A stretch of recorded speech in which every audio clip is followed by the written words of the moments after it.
آپ کو معلوم ہے کہ حضرت موسیٰ علیہ السلام کو جب تورات پر طلب کیا گیا تو کوہ طور پر تورات دینے کے لیے،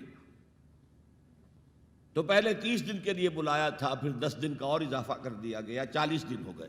فَتَمَّتْ مِیقَاتُ رَبِّکَ 40 لیلہ۔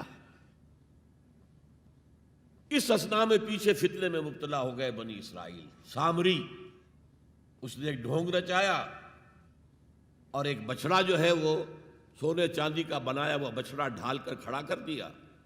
اس میں سے کوئی تھوڑی سی آواز بھی نکلتی تھی، کوئی ایسی ہے کہ ہوا گزرتی تھی تو آواز سے آتی تھی۔ کہا یہ ہے تمہارا الہ۔ یہ تو موسیٰ تو بھول گیا کہاں گیا ہے، کوہ طور کے اوپر کس خدا سے ملنے گیا ہے، خدا تو یہ ہے۔ اور بنی اسرائیل کے بہت سے لوگ اس فریب میں آ گئے اور بچڑے کی پوجا کرنے لگے۔ اب جب حضرت موسیٰ آئے، اور آپ کو معلوم ہے حضرت موسیٰ کا مزاج جلالی تھا، وہ پتھر کی تختیاں لے کر آئے تھے کہ جن پر کوہ طور پر اللہ تعالیٰ نے اپنے احکام عشرہ جو ہیں دی 10 کمانڈمنٹس مشہور، وہ کندہ کر کے آپ کو دیے تھے، وہ ہاتھ میں لے کر آئے۔ یہاں معلوم ہوا یہ صورت پیش آ گئی ہے۔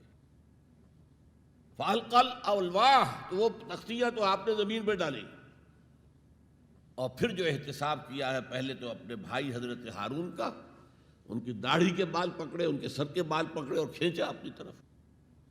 اس نے کہا کہ بھائی مجھے ذلیل نہ کرو لوگوں کے سامنے، میں نے انہیں روکا لیکن یہ تو مجھے قتل کرنے پر تل گئے تھے، اور مجھے اندیشہ یہ ہوا کہ کہیں آپ واپس آ کر یہ نہ کہیں ان فرقت بین بنی اسرائیل، کہ تم نے جو بنی اسرائیل کے درمیان تفرقہ پیدا کر دیا۔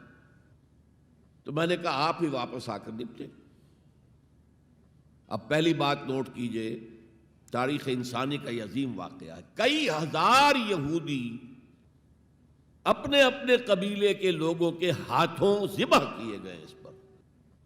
اللہ تعالیٰ نے حکم دیا اور حضرت موسیٰ نے وہ حکم دیا، اللہ کا حکم موسیٰ نے پہنچایا کہ 12 قبیلے ہیں نا، ہر قبیلے کے جن لوگوں نے یہ حرکت کی ہے ان کو اسی قبیلے کے لوگ اپنے ہاتھ سے ذبح کریں۔ اب یہ بہت بڑی توبہ تھی، بہت بڑی توبہ تھی، بہت بڑی توبہ تھی، اپنے قبیلے کے لوگوں کو قتل کر دینا۔ پھر وہ 70 نمائندے لے کر تمام جو بڑے لوگ تھے کوہ طور پر حاضر ہوئے، اجتماعی طور پر اللہ سے عفو و درگزر کی درخواست بھی کرنے کی۔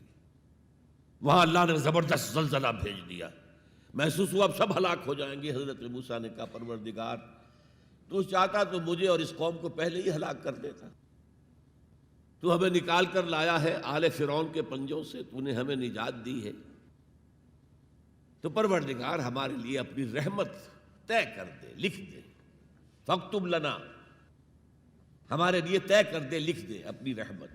اس پر فرمایا اللہ نے دیکھو موسیٰ، میری ایک رحمت تو عام ہے، وسعت کل شیء، رحمتی وسعت کل شیء، ہر شے کے ساتھ ہے، اور ایک میری خاص رحمت ہے، وہ میں لکھ دوں گا، طے کر کے رکھ دوں گا، للذین یتبعون الرسول النبی الامی، ان لوگوں کے لیے جو میرے رسول نبی امی پر ایمان لائیں گے اور ان کا اتباع کریں گے۔ یہاں بھی لفظ اتباع آیا۔